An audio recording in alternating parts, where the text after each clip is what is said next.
Saan na nato mga igsoon in 2 Corinthians chapter 9 verse 8. So, ingon diri ang pulong sa Dios. O ang Dios makahimo pagbubo sa tanang grasya nganha kaninyo.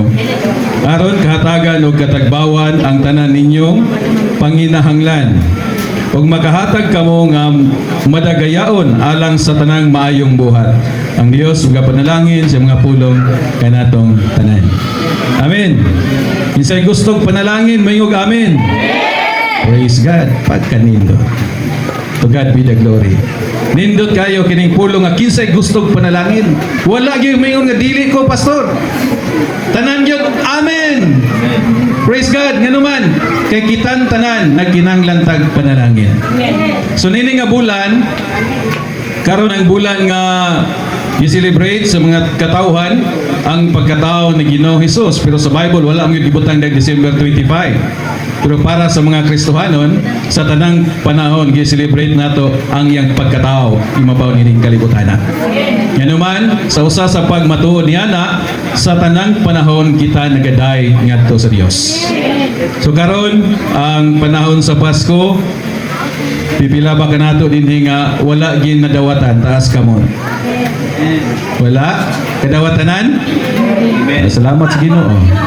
Kadawat ng dawatanan so wala ko hatagon. Dili na pwede nga bawi, okay? Man naman to. Kadawat na tanan. Pero sa tanan nga nakadawat, dili tanan nakadawat nga pariho kadagkua og mga kantidad nga butang. May nakadawat nga dako og kantidad, may nakadawat usab nga gamay ra og kantidad. Pero ang pinaka-importante nga atong nadawat is si Jesus Christ. Amen? Nga naman, kana ang pinaka-importante. Tanan nga atong nadawat, imabaw nining kalibutana, ang mga material nga butang lumalabay lamang. Apan si Jesus Christ nga atong nadawat, siya ang Dios nga walay katapusan. Amen? Mayo sa karason, nga ano nga gikinanglan ang Ginoo ato siyang pasalamatan. So nini buntaga tulo ka butang atong hatagag pagtagad karon. So kinahanglan nato ng timanan kay sa sunod tuig ako aning i-review. Then ang maka-answer ay premyo. Ang maka-answer mo premyo nako. Ana, balin mo gud. Balin mo panahon karon. Okay, number 1. Ready na mo? Number 1, ang Dios makahimo sa pagbubo sa tanang grasya nganhi kanato. So nganong mayon kog kanato kay dili pwede nga kaninyo ra. Kinahanglan equal yod kitang tanan. Amen. Kitang tanan panalanginan sa Dios. Pero adunay mga proseso nini mga igsoon. So ang Ginoo makahimo siya sa pagbubo sa tanang grasya o panalangin sa matag usa kanatong tanan. Ingon niya na ang Dios mga igsoon. Ang tima karon usa siya ka tima nga nag-remind kanatong tanan, nagpahinumdom kanatong tanan nga ang Ginoo mo panalangin sa matag usa kanato. Amen. Ang giingon dire sa tima, God is able to bless you. So may giingon. So hinay mong katupad ang Ginoo magpanalangin nimo. Praise God. Muna yung sa kadakong butang nga kinahanglan natong masabtan. Muna ay yung tulog-tulog. Kaya rin nag-ingon si mong tapat ang Ginoo panalangin nimo, mata ka. So ready ka makadawat. Amen? So yung anak, dili. Diba? So ang Ginoo mga igsoon, mo'y magapanalangin ka naton tanan. So kana siya nga pulong dapat ato nang masayran nga ang Ginoo di ay mo'y magapanalangin sa matag usa kanatong tanan. Ang Dios mo'y magsangkap sa tanan natong gikinahanglan. Usa na siya ka-promise sa Ginoo sa matag usa kanato mga igsoon ining ataknas kabuntagon nga ang Ginoo mo'y magsangkap sa tanan nato nga mga panginahanglan. So sunday ko ninyo nini nga bersikulo nga ako pagabasahon karon aron nato aning masayran kung unsa ni siya katinudanay. In the book of Philippians chapter 4. Okay, Pilipos kapitulo 4. Nana? Mayo gamin. Philippians chapter 4 verse 19.